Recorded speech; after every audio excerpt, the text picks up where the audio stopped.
Lenguaje y literatura para séptimo grado. Continuamos con la unidad número 5, semana 4. Ya para finalizarla. Anticipación. Actividad 1 en equipo. Leemos y resolvemos. Tenemos a Diana, Freddy y a Mercy. Ellos están discutiendo algo. Bueno, están hablando, leyendo un relato. Vamos a ver. Dice Diana. ¿Saben? Encontré algo sobre lo que me contó mi papá. No sé qué tipo de texto es. Dice, en El Salvador, el 13 de enero de 2001, se inició una crisis sísmica con varios terremotos y numerosas réplicas. A esto dice Freddy. Yo seguiré leyendo. Dice, el primer sismo ocurrió el sábado 13 de enero a las 11:33 am, hora local, con una magnitud de 7.6. Exactamente un mes después, el martes 13 de febrero a las 8:22 am, hora local, un segundo sismo de magnitud de 6.6. A eso dice Mercy. Para esa fecha ni habíamos nacido. Mi mamá creo que iba a bachillerato. Bueno.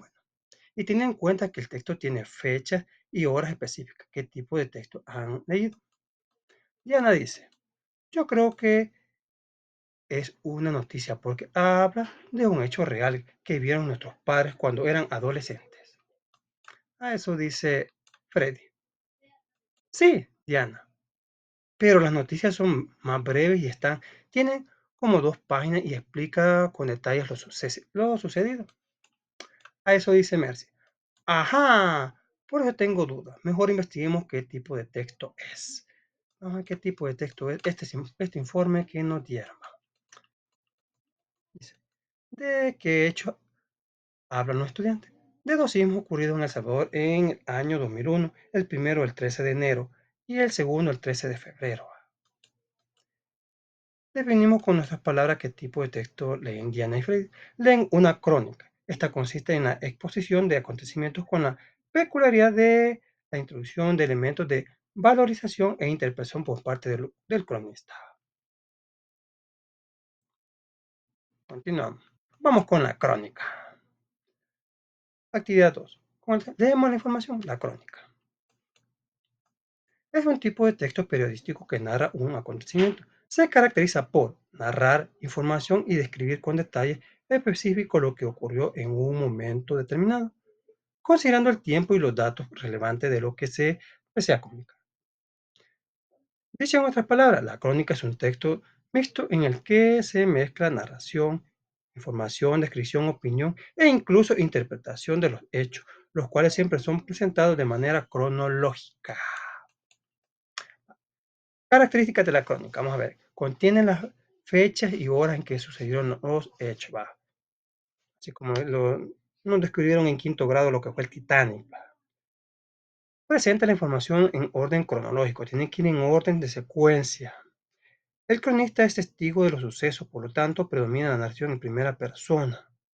Presenta información, opinión e interpretación de los hechos.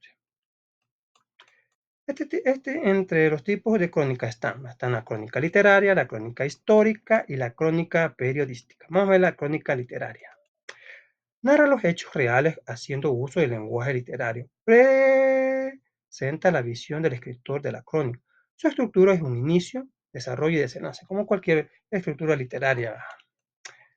Crónica, crónica histórica. Narra y detalla los acontecimientos específicos ocurridos en un lugar determinado desde la perspectiva del cronista. El texto se redacta con información, desarrollo y cierre. Lo único que podemos también agregar es que la mayoría que narran datos siempre van a decir lo más importante, ¿va? Lo más, lo que no interesaba a veces ni lo agregaron, porque no iba al acorde a lo que estaban diciendo, a menos de que lo sencillo tuviera algo que ver con lo importante, a veces los detalles, de lo contrario no. Crónica periodística se divide en crónica deportiva, social, política, policial, negra, de viaje, blanca y social. Estos tipos de crónicas se estructuran con titular, entradilla, síntesis de contenido, cuerpo y conclusión. Esto lo podemos ver en los periódicos principales. ¿Sabías que crónica proviene de cronos, una expresión griega que significa tiempo? Por lo tanto, en la crónica tiene mayor importancia el detalle de los momentos, o sea, los tiempos, en los que sucedieron los hechos. mientras que en la noticia se exponen los hechos de manera breve. Ahí no le van a decir a tal hora, tal fecha, y no de un solo, miren, se cayó el edificio y punto. Eso es lo que le van a decir, pues no. Pero si la crónica va a ser a las 11:09, ¿cómo podemos decir? El edificio se le vieron bastantes cisuras. A tal hora, el edificio y las cisuras ya se miraban. A las 5 de la tarde, el edificio ya se había caído. A las 4 encontraron, bueno, detalles así. Va. Continuamos. Vamos a leer la siguiente crónica. El relato de un náufrago, de un marinero. Marinero. Va, leemos la crónica. Cuando dice el baile, yo creí que había un baile ahí, así como en el barco que salía Jenny de Hologram. No, el baile que sí que el barco estaba bailando. Eso es lo que me estaba diciendo, que había un baile, había una fiesta y desde las 10 de la noche no terminaron. Uy, con razón se hundió el barco. Se hundió el barco, dicen los grupos de calor. A buena hora. Bueno, el baile empezó a las 10 de la noche. El relato de un náufrago. El baile empezó a las 10 de la noche. El barco se comenzó a tambalear. Durante todo el día, el caldo, así llama Caldas, se llamaba el barco. Se había movido, pero no tanto como esa noche del 27 de febrero, en que yo, desvelado en mi litera, pensaba con pavor en la gente que estaba de guardia en la cubierta. La cubierta, esta parte aquí va. Un poco antes de las 12 le dije a Luis, fijo, tren fijo, mi vecino de abajo, ¿todavía no te has mareado? Para que el mar cualquiera se marea, uy, comienza a vomitar, se pone todo verde. ¿Cómo lo había supuesto? Luis Renfijo tampoco podía dormir, pero a pesar del movimiento del barco, no había perdido el buen humor y dijo, o sea que el barco estaba de aquí para allá, para allá, para allá, para allá, para allá. Sigamos leyendo. No había perdido el buen humor. Dijo, ya te dije que el día que yo me mareé, ese día se mareará el mar. O sea, como queriendo decir, imposible, ese día se marea el mar. Era una frase que repetía con frecuencia. He dicho que sentí algo muy parecido al miedo, pero no me cabe la menor duda de lo que sentí a la medianoche del 27, cuando a través de los altos parlantes se dio una orden general. Todo el personal pasarse al lado de babor. El barco estaba escoreando peligrosamente a estribor y se trataba de equilibrarlo con nuestro peso, o sea, que el barco se estaba yendo de lado, ¿va? O sea, que se estaban aquí así como en los Pokémon, ¿va? Cuando le dice el Jesse que se vayan para un lado los Pokémon y todos se van de peso por un lado, así. O sea, que el barco se está viendo de lado y que todos están pidiendo que se guarden del otro lado, ¿va? Para hacerle contrapeso. Se trataba de equilibrarlo con nuestro peso. Por primera vez en 2 años de navegación, tuve un verdadero miedo del mar. Tan pronto como si oí la orden, salte de la tarima. Con mucha calma. Luis Renfijo se puso en pie y se fue a una de las tarimas de babor, que estaban desocupadas porque pertenecían al personal de guardia. Agarrándome de las otras literas, traté de caminar, pero en ese instante me acordé de Miguel Ortega. No podía moverse cuando oyó la orden. Habían tratado de levantarse, pero habían caído nuevamente en una litera vencida por el mareo y el agotamiento. Lo ayudé a incorporarse y lo coloqué en su litera de vapor. Con la voz apagada me dijo que sentía muy mal. Vamos a conseguir que no hagas la guardia, le dije. Puede parecer un mal chiste, pero Miguel Ortega se hubiera quedado en su litera, ahora no estaría muerto. Sin haber dormido un minuto, a las 4 de la madrugada del 28, me reuní en popa 6 de la guardia disponible. Aquella fue mi última misión a bordo. ¿Qué quiere decir eso? Que se hundió el barco. Sabía que a las 2 de la tarde estaríamos en Cartagena.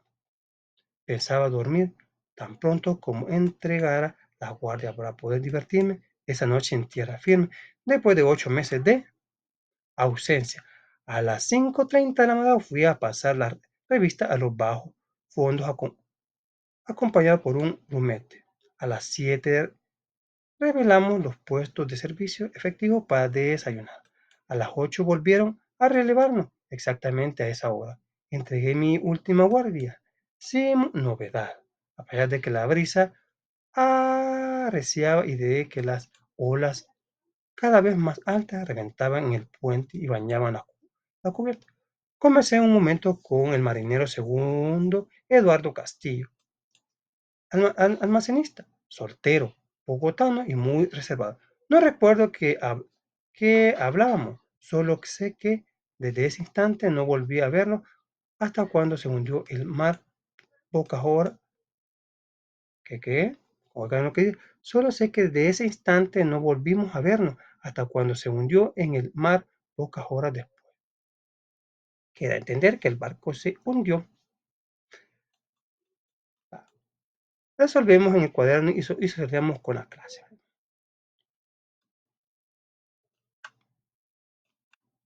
Explicamos de qué trata la crónica. El cronista nos relata cómo fue una experiencia cuando era marinero en el Cala. Nos narra cómo fueron los eventos que terminaron hundiendo el barco. Según su contenido, ¿qué tipo de crónica es? Explicamos. Es una crónica literaria, pues narra un hecho real haciendo uso del lenguaje literario. La crónica se caracteriza por presentar los hechos en orden cronológico, como se evidencia en estos textos, porque usa fechas y horas para detallar los relatos. ¿Cuál es la relación entre el inicio de la crónica? El baile empezó a las 10 de la noche y el desarrollo de la crónica. Que desde ese momento comienza el relato cuando el barco comienza a moverse de un lado para otro antes de hundirse. Bueno, ¿cuál es la intención de Luis Refugio al expresar el día que yo me mareé, ese día se marea el mar? Con eso intentaba decir que era imposible de que se mareara. Al final todos se terminaron mareando porque estaba el mar bien agitado. Continuamos. Hoy vamos con conectores discursivos de orden. Orden en la sala. He dicho caso cerrado. Gato encerrado. Actividad 3 en equipo. Leemos la información, resolvemos. Los conectores discursivos de orden sirven para organizar las ideas siguiendo una secuencia lógica, cronológica o de importancia. Lógica que tenga secuencia y cronológica que vaya en orden, o de importancia para darle coherencia o sentido a los discursos, ya sean orales o escritos. Este tipo de conectores pueden estar presentes en diversos tipos de textos como recetas de cocina, manuales, crónicas, textos académicos, entre otros. Ejemplos de conectores de orden. En primer lugar, primero, primeramente, en segundo lugar, en tercer lugar, en cuarto lugar, después, al final, en último lugar. En fin, finalmente, en último término, luego, para empezar, para terminar. Habrán más. Leemos ejemplos de aplicación de conector discursivo en orden y resolvemos. Dice, para tener una vida plena y saludable, es necesario que tomemos en cuenta lo siguiente. En primer lugar, el desayuno es la comida más importante del día. En segundo lugar, el agua es tu mejor aliado. No olvides beber 1.5 litros al día para que tu organismo funcione al máximo. Tomemos agua.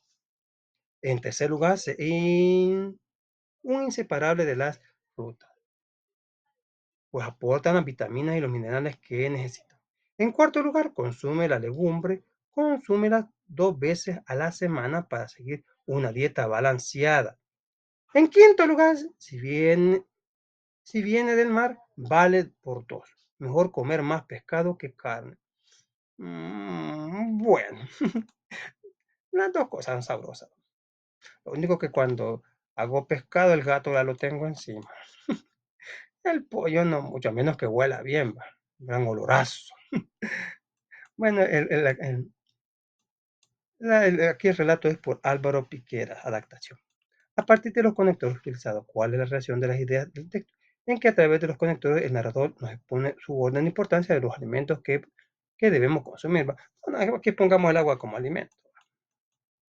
Escribimos una breve crónica sobre algunos acontecimientos o eventos que conozcamos y utilizamos conectores de orden. Bueno, vamos a hacer un esfuerzo. Recuerda lo que pasó el 10 de octubre de 1986. Para comenzar, estuve en casa. Después recuerdo que faltaban 10 minutos para las 12 cuando se vino la gran mesida de un terremoto, el cual causó un corte de energía y agua potable. Luego se escuchaban lo que decían los noticieros. En el centro de Salvador se había caído el edificio Rubén Darío. En cuarto lugar, recuerdo que en la tarde y parte de la noche hubieron réplicas sísmicas fuertes. Por último, recuerdo que se restableció la energía tipo 8 de la noche. Había una luna llena. Tipo 9 se sintió el último sismo que hizo que todos durmieran fuera de casa. Todos se fueron para la cancha porque les dio miedo. Bueno, continuamos. Va. Hoy vamos con la cadena de secuencia. Actividad 4. Leemos la información, la cadena de secuencia. Es un organismo gráfico que tiene la finalidad de mostrar la secuencia de una serie de eventos en orden cronológico o la fase de un proceso. Las cadenas de secuencia son útiles para presentar información de forma ordenada, recordar acontecimientos o acciones, comprender la evolución de algunos fenómenos históricos o naturales o entender los pasos de un proceso. Características. La información o las ideas deben presentarse de forma ordenada. Los enunciados se presentan en recuadros o bloques pequeños, por tanto, la información debe ser precisa y breve. Se debe utilizar el lenguaje sencillo, es decir, comprensible. Cada bloque debe ser coherente y relacionado con el siguiente. Analizamos la siguiente cadena de secuencia sobre el relato del náufrago de Gabriel García Márquez.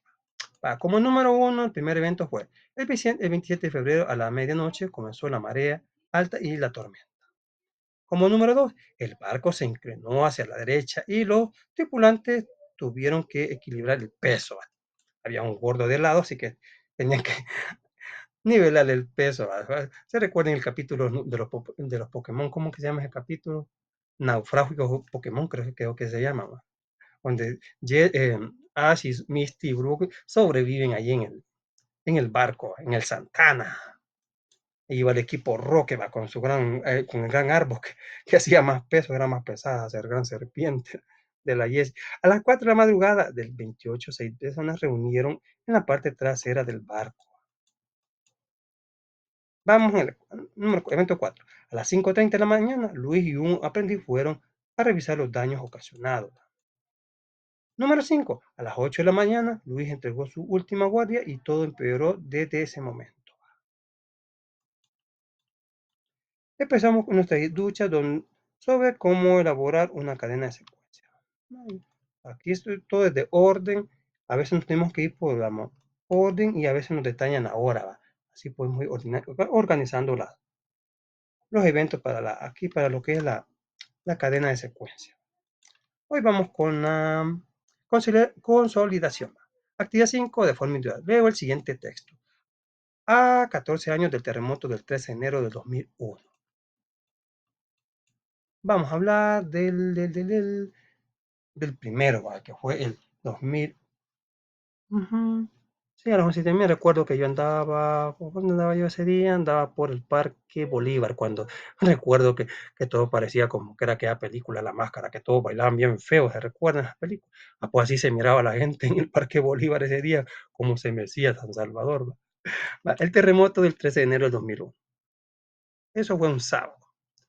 Ha sido uno de los desastres más grandes de la historia de El Salvador. Ocurrió a las 11:33 am, hora local, con una magnitud de 7.7. A una profundidad de 60 kilómetros con epicentro frente a las costas de Usulután, tuvo una intensidad entre 5 y 8 en escala de Mercalli, modificada en territorio salvadoreño y su origen se atribuye al choque de las placas tectónicas como el Coco y el Caribe. Ya lo vimos en Ciencia y Tecnología en quinto grado, la placa del Coco y el Caribe. ¿Verdad? Sus efectos se hicieron a sentir en la economía, la sociedad y el medio ambiente. Gran número de viviendas, carreteras y caminos y otras estructuras fueron dañadas o destruidas. A pocas horas del desastre se declaró estado de emergencia nacional. Mm, Bueno, sí, sí, pero creo que el que botó la casa de mi abuelita fue el de febrero. Bueno, no, le botó una pared de la casa y le cayó encima un televisor de los enormes. ¡Ah! Se acabó la tele. Según la evaluación realizada por la Comisión Económica para América Latina y el Caribe, CEPAL, los daños y pérdidas ocasionados por el terremoto del 13 de enero de 2001 fueron estimados en, vamos a ver, 1.255.4 millones de dólares. Vale. Ocurrieron numerosos deslizamientos o derrumbes, siendo el del mayor impacto el ocurrido en la colonia Las Colinas, ¿vale? Sí, ese fue ese día, en Santa Tecla. Fuentes oficiales reportaron que a nivel nacional fallecieron 944 personas. 1.5 1.155 edificios públicos resultaron dañados. Sí, me acuerdo que ese edificio donde yo iba pasando quedó un poquito rajadito. En el 108, 8.261 viviendas fueron destruidas y 19 hospitales dañados. Relieve fe adaptación. Va. Resolvimos las siguientes preguntas en nuestro cuaderno diario. Va. Y después de eso, vamos aquí llenamos este cuadrito. Si usted lo logró o no. Va. Haya conciencia, lea la pregunta y conteste a conciencia si lo logró. Va. Pero vamos a nuestro cuaderno diario. Anotamos unidad 4, semana 4, página 151. Le vamos a anotar nuestro cuaderno diario y ahí vamos a contestar estas preguntas, estas 4 preguntas. Dice, ¿qué acontecimiento presenta la crónica? El terremoto del 13 de enero de 2001. ¿Por qué se declaró estado de emergencia nacional? Por los desastres que causó el terremoto. Por su contenido explico qué tipo de crónica es. Es crónica histórica, porque narra lo que pasó ese día en El Salvador. Elaboró una cadena de secuencia a partir del contenido de la crónica. Número 1. Lo vamos a hacer así. Va. Si gusta, pues, como en nuestro cuaderno diario, ahí disponemos de bastante espacio. Primero hagámosle la reglita, espacio así. Van a ser 6 eventos los que vamos a evento número 1, el 13 de enero el terremoto del 13 de enero de 2001 ha sido uno de los desastres más grandes de la historia en El Salvador. Número 12, ocurrió a las 11:33 am, hora local con una magnitud de 7.7 a una profundidad de 60 kilómetros y con un epicentro frente a la costa de Usulután. Número 3, tuvo una entidad de entre 5 y 8 escala de Mercalli, modificada en el territorio salvadoreño, y su origen se atribuye al choque de las placas tectónicas Coco y el Caribe. Evento 4.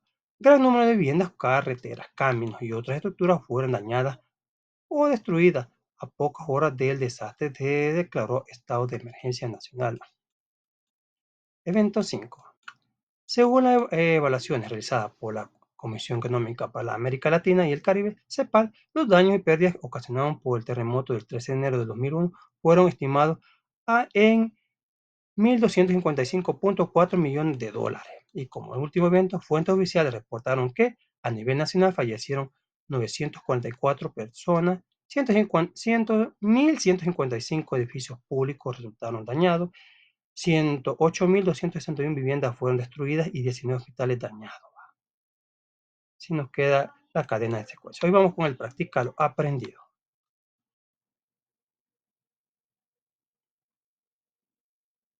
Continuamos. Nos dice, actividad 1 de forma individual. Luego el fragmento del cuento, La ciudad sin nombre.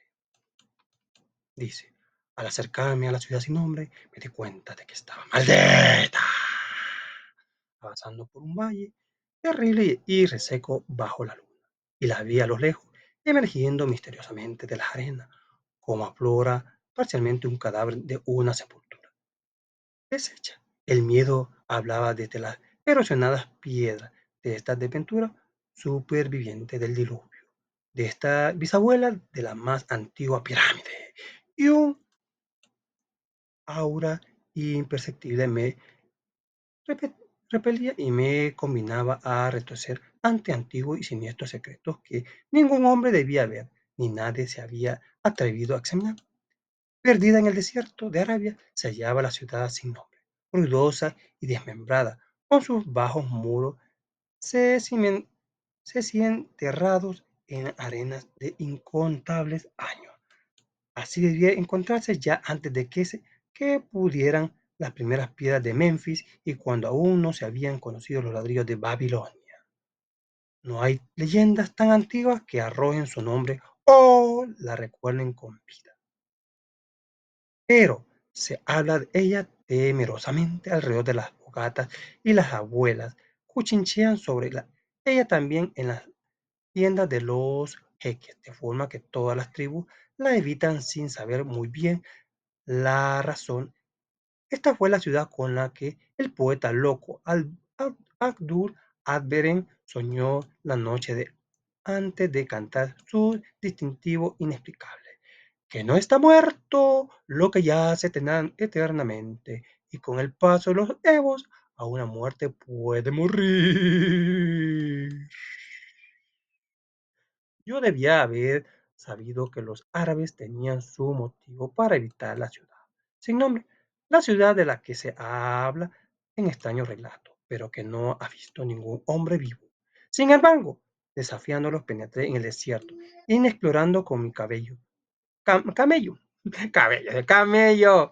Solo yo la he visto y por eso no existe en el mundo otro rostro que ostente las espantosas arrugas que el miedo han marcado en el mío, ni se estremezca de forma tan horrible cuando el viento de la noche se hace temblar la ventana, cuando la descubrí en la espantosa quietud del sueño.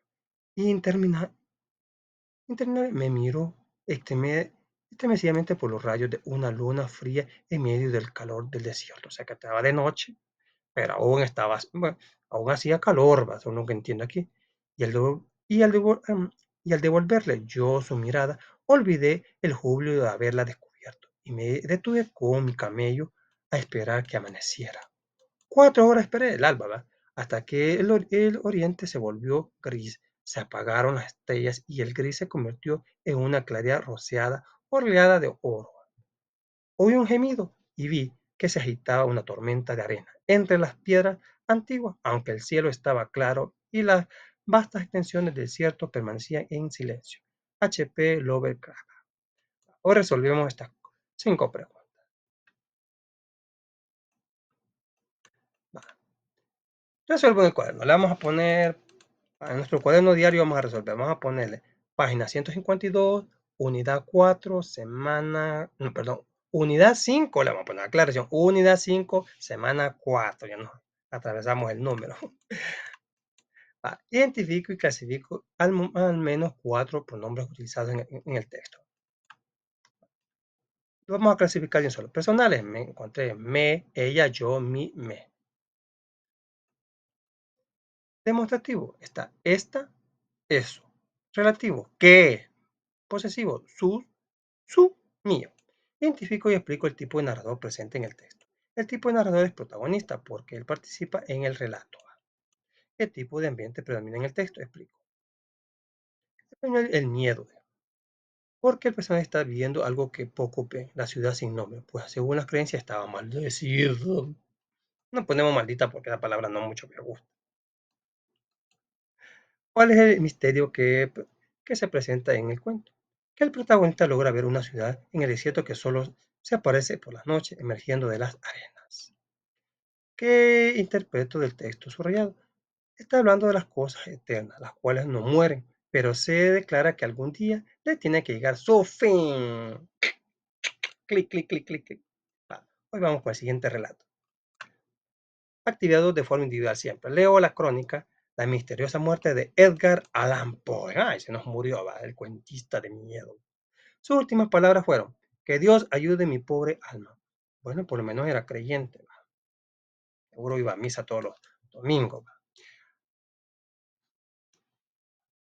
A 171 años de su fallecimiento, la muerte de Allan, Allan Poe, el 7 de octubre de 1840, continúa siendo un misterio. Se desconoce si se trató de un asesinato, de un intento de suicidio o de una desgracia del destino. Lo único que dice es que lo hallaron con una ropa que no era de él. A ver qué andaba haciendo. Bueno, aquel hombre que las chicas de la calle le dieron una ropa porque se la habían robado. Le dieron una licra, un hombre con licra por toda la calle, con una blusa. Ay, bueno, cosas de la vida. El 3 de octubre de 1849 hallaron a Poe en las calles de Baltimore, luego de varios días de desaparecido, o sea que se había perdido el señor, en estado de delirio, o sea, ya casi moribundo. El escritor norteamericano de terror, con más de 400 obras entre narraciones, poemas y artículos, reseñas de libros, fue inmediatamente trasladado por su amigo James, o sea, Jaime, ¿verdad? O Jacobo, no sé cuál nombre le pueden aplicar, Snodgrass, al Washington College Hospital, lo llevó al hospital de Washington, donde murió el domingo 7 de octubre, o sea que sobrevivió casi 4 días, pero queda a las 5 de la madrugada. Pues nunca explicó cómo había llegado a esa situación ni por qué motivo llevaba ropa que no eran suyas.